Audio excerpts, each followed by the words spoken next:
बिहार चुनाव के नतीजे आ गए हैं और जिस बात की चर्चा पिछले 1.5-2 महीने से एनडीए कर रही थी वो नतीजों में भी कहीं ना कहीं दिख रहा है। बिहार चुनाव के जो सह प्रभारी रहे केशव प्रसाद मौर्य जी वो इस वक्त हमारे साथ हैं। सर, जब से आप सह प्रभारी बने, पहली बार भी जब आपसे बातचीत हुई थी तब भी आपने यही बात कही थी कि अधिकतर सीटें आप लोग जीतेंगे और लगभग 2/3 के आसपास का आंकड़ा एनडीए के साथ है। अब नतीजे भी वैसे ही दिख रहे हैं, क्या कहेंगे? नहीं, अभी जो नतीजा दिख रहा है वो 200 तक के आसपास दिख रहा है। मैंने कहा था हम 2025 में 2010 का रिजल्ट दोहराएंगे। अभी 6 सीटें कम है। अंतिम समय तक हमें उम्मीद है कि हम लोग 2025 में 2010 दोहराएंगे और फिर से एनडीए की वहाँ पर बहुत बड़े बहुमत की सरकार बनाएंगे।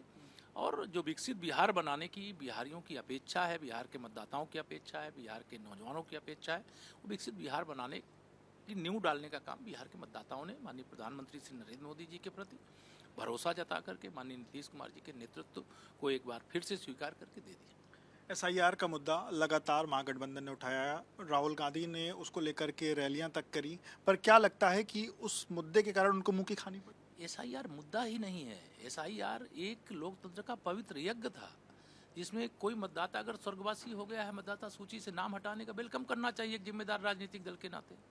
जो मतदाताओं का नाम 2 स्थानों पे, 3 स्थानों पे, 4 स्थानों पे, एक स्थान पे आए, इसका वेलकम करना चाहिए। जो युवा मतदाता है उसका नाम जोड़ना चाहिए और कोई घुसपैठिया अगर मतदाता सूची में आ गया तो उसको निकालना चाहिए। लेकिन ये यहाँ घुसपैठियों को अपना वोट बैंक समझते हैं। इसीलिए बिहार ने तय किया कि न जंगल राज, न कट्टा राज, न गुंडा राज, न तुष्टीकरण, न भ्रष्टाचार, न घोटाला, न फर्जी पीडीए, इन सब से बाहर आकर के लोगों ने एनडीए को अपना आशीर्वाद दिया है।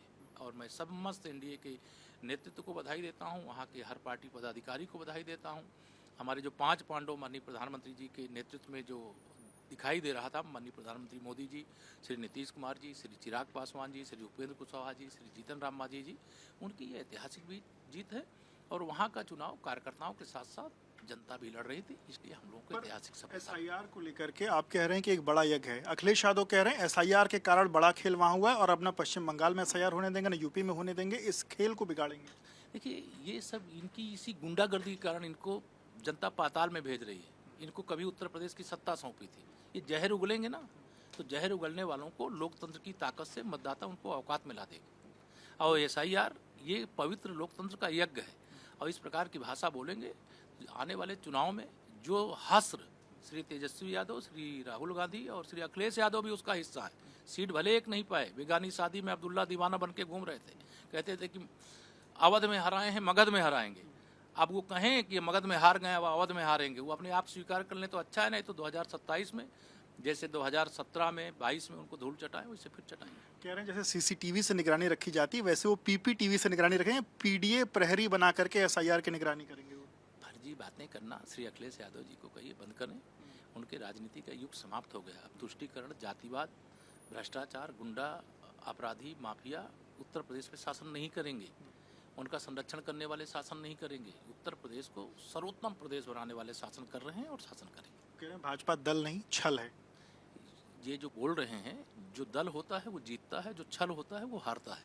तो दल जीत गया, छल हार गया।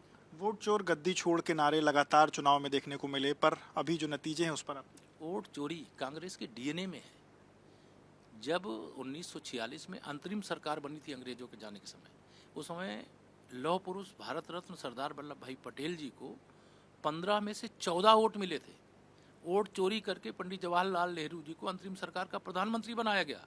इनके कांग्रेस के डीएनए में वोट चोरी है। श्रीमती इंदिरा गांधी यहाँ रायबरेली से चुनाव हार गई थी। चुनाव हारने के बाद उन्होंने जबरदस्ती जीता चुनाव को वोट चोरी करके, लेकिन हाई कोर्ट ने न्याय किया और श्री राजनारायण जी को विजयी घोषित किया। तब श्रीमती इंदिरा गांधी ने देश में आपातकाल लगाने का काम किया। ये वोट चोर, ये हमको कहते हैं वोट चोर। हम वोट चोरी नहीं, हम लोकतंत्र में जनता के दिल को जीतने का काम करते हैं, जनता के जीवन को खुशहाली से भरने का काम करते हैं। ये उसकी जीत है। पर कांग्रेस पार्टी डबल डिजिट का आंकड़ा भी वहां नहीं पार कर पा रही। कांग्रेस मुक्त भारत की ओर बढ़ रहा है। मुक्त होना चाहिए कांग्रेस से, और राष्ट्रीय जनता दल से भी मुक्त बिहार होना चाहिए, समाजवादी पार्टी से मुक्त उत्तर प्रदेश होना चाहिए। इनके सबके जाने से ये जो एक राजनीति के अंदर मतलब एक कह लीजिए जो गंदगी है वो साफ हो जाएगी। अभी भाजपा सबसे बड़ी पार्टी वहां पर बन करके दिखाई दे रही है, तो क्या जो मुख्यमंत्री का चेहरा होगा वो नीतीश कुमार ही रहेंगे? ये हमारा सर्वोच्च नेतृत्व इस बात को बार बार कह चुका है। श्री नीतीश कुमार जी के नेतृत्व में चुनाव लड़ रहे हैं। एक औपचारिकता है, विधायक दल की बैठक होगी, इसमें श्री नीतीश कुमार जी नेता चुने जाएंगे और उसके आधार पर मुख्यमंत्री पद की शपथ लेंगे। इसको लेकर कोई भ्रम नहीं है। ये तो फर्जी मुद्दा विपक्ष ने उठाया था, जिसका जवाब मतदाताओं ने दे दिया। तो सबसे बड़ी पार्टी, सबसे अच्छा स्ट्राइक रेट बीजेपी का नहीं, हमारे पूरे एनडीए का स्ट्राइक रेट सबसे बढ़िया है। अगर हम 243 लड़े और 200 से ज़्यादा सीटें जीत रहे हैं तो हमारे एनडीए की स्ट्राइक रेट अच्छा है। आपके एक वीडियो की बड़ी चर्चा हुई, अखिलेश यादव साहब की मुलाकात एयरपोर्ट पर हुई, क्या चर्चा हुई? बात तमाम आप लोग कहा था कि आपको 14 तारीख को मिठाई खिलाएंगे, अभी 11 किलो लड्डू भिजवा रहे हैं। 2027 का क्या आज, मतलब आज के जो नतीजे 2027 में 2017 दोहराएंगे और फिर से समाजवादी पार्टी का सुपड़ा साफ करेंगे। बहुत बहुत शुक्रिया बात करने के लिए। तो आपके शिव प्रसाद मौर्य जी को सुन रहे थे, उन्होंने कहा कि 2027 में 2017 दोहराएंगे और समाजवादी पार्टी का सुपड़ा साफ करेंगे। कैमरामैन फैसल पठान के साथ विवेक, एबीपी न्यूज़, लखनऊ।